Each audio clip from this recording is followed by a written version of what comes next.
Claude Moïse Dembélé, ingénieur génie civil en travaux publics, bâtiments et travaux publics.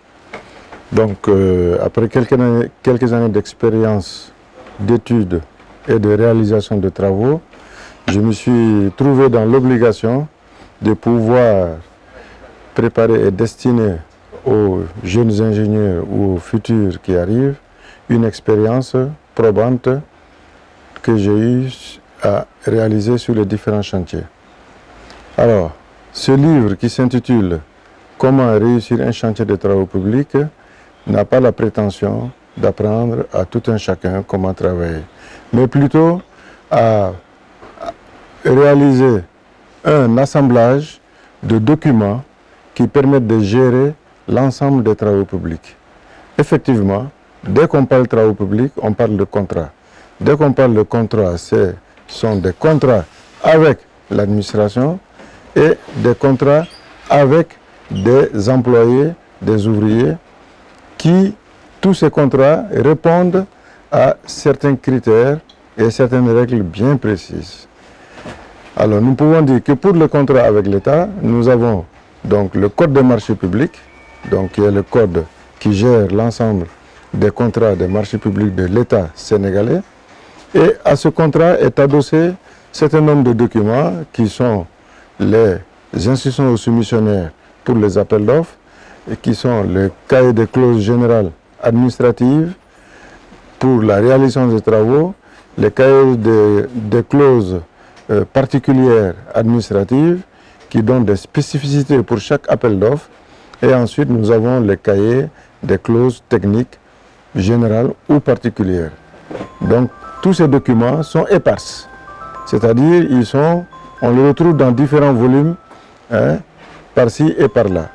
Maintenant, l'objectif que j'ai, c'est de dire, je vais les rassembler de telle façon que tout individu ou tout responsable puisse faire des liens ou les avoir, la substantique moelle de ces livres à portée de main.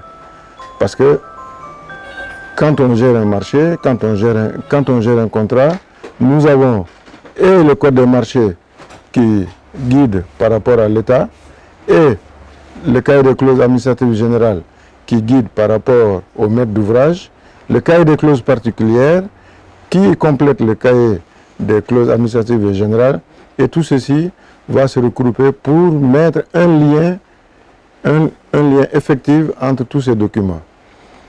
Nonobstant tout ça, nous avons tout ce qui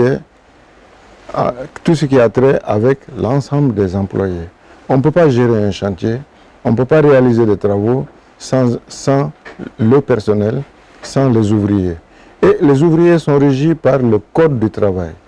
Et le Code du travail avait comme support complémentaire la convention professionnelle, la convention interprofessionnelle du Sénégal qui est signée entre l'ensemble des syndicats du Sénégal et l'ensemble des syndicats des employeurs. Cette convention complète certaines parties qui sont dans le Code du travail.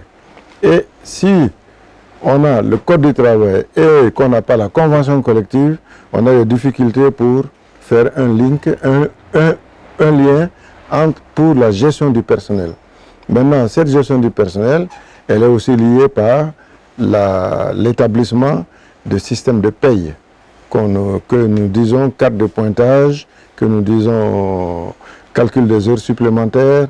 Donc ce personnel est régi par des définitions ou des critères pour lesquels ils peuvent être bonifiés par rapport à leur salaire en heures supplémentaires, en primes et en un certain nombre de choses. En ce moment, nous avons regroupé tous ces éléments qui permettent à un responsable de savoir comment est géré un personnel sur le chantier, quels sont leurs droits, quels sont les droits de ses employés, quels sont les droits de l'employeur, parce que chacun doit y trouver son compte par rapport à l'exécution du chantier. Ensuite, maintenant, nous avons un des derniers aspects qui est dans la gestion des chantiers, c'est l'aspect matériaux et matériel. On ne peut pas faire des chantiers sans matériaux.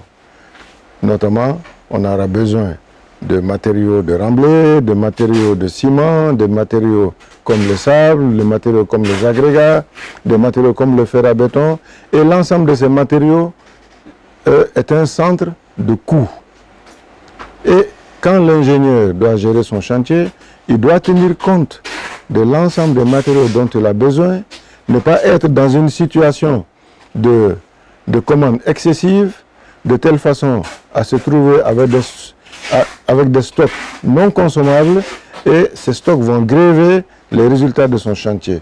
Il ne doit pas non plus commander de façon parcimonieuse, de telle façon que, arrivé à un moment donné, il va être en rupture de stock, et par rapport à cette rupture de stock, le chantier va être arrêté et immobilisé parce que n'ayant pas de matériaux. Donc il y a une gestion qui est à faire. Parfois on parle de gestion de stock en mini-maxi, de telle façon à savoir quel est le minimum de stock qui doit me rester sur le chantier, ou à quel maximum de stock je peux aller sans gréver la trésorerie de l'entreprise. Donc ça c'est pour les matériaux. Et les matériaux, nous avons un élément qui est très important, qui est ce que les gens appellent communément le coefficient de perte.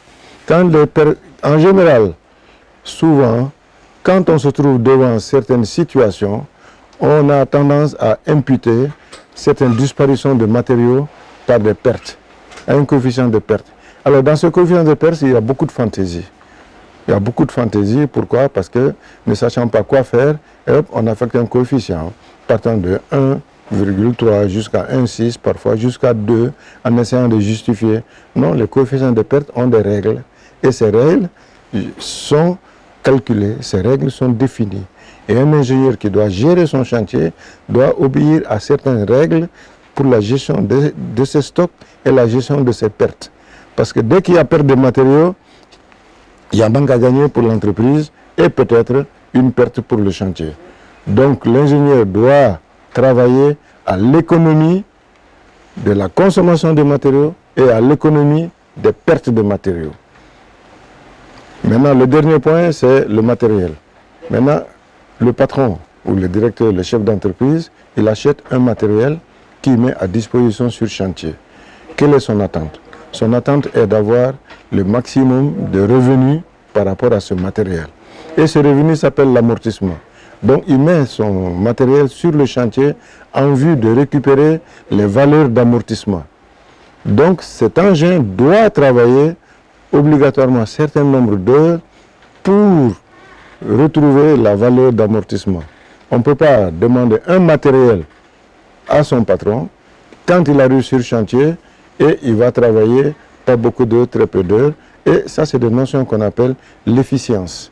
L'efficience du matériel. Le matériel que j'ai sur le chantier, quelle est son efficience? L'efficience d'un matériel, généralement, elle est bonne à partir de 80-85% jusqu'à 90-95%. On peut dire que les 100% ne sont pas possibles parce que l'engin ne peut pas travailler 100% de ses horaires à cause des problèmes d'entretien et tout. Donc ce matériel-là est un outil qui est mis à la disposition, acquis de façon onéreuse par le directeur de l'entreprise et pour lequel il attend. S'il n'arrive pas à amortir ce matériel, il ne peut pas avoir de valeur de remplacement. Donc vous comprenez que tous ces éléments, j'ai essayé de les regrouper par chapitre dans cet ouvrage qui permettra à, même parfois des novices ou autres, de se retrouver dans la répartition par chapitre au niveau de l'ouvrage. Et ça, je souhaite personnellement que cet ouvrage puisse servir aux jeunes, aux responsables de société, aux ingénieurs de travaux, aux jeunes ingénieurs qui arrivent sur le marché du travail pour leur permettre d'acquérir des méthodes de bonne gestion. Oui, merci.